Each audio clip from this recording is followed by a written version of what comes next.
দুপুরবেলায় খেতে বসে পড়েছি। তো আজকে পাতে কি কি আছে অবশ্যই আপনাদের সামনে প্রতিদিনের মতো তুলে ধরবো। প্রথমেই সবথেকে দারুণ জিনিস সেটা হচ্ছে ইলিশ মাছ ভাজা। ইলিশ মাছ ভাজা সাথে কাঁচা লঙ্কা। তো ইলিশ মাছটা খেয়ে অবশ্যই আসল মাছের স্বাদটা বলবো, তবেই বোঝা যাবে। দারুণ ইলিশ, সেই স্বাদ।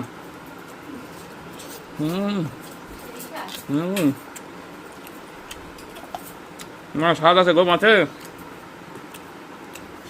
ও বন্ধুরা, এবার আছে হচ্ছে শাক। শাক আমাদের পাতে থাকে। এটা হচ্ছে চাল কুমড়ো শাক চিংড়ি মাছ দিয়ে। চাল কুমড়ো শাকটা সত্যি ভালো লাগে। ভাল লাগে, সুস্বাদু।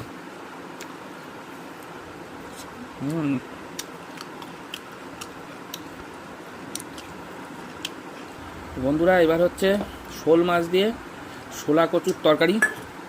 তো অবশ্যই শোলা কচু বেশ কচকচ করে।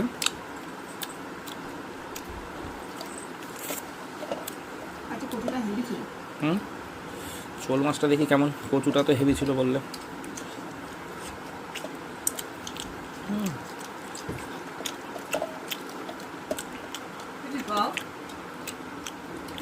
আন্টি আসবে তো সেই 7টার সময়।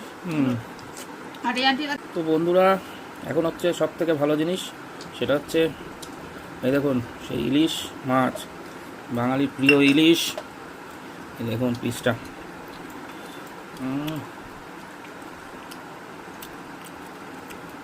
দারুণ দারুণ।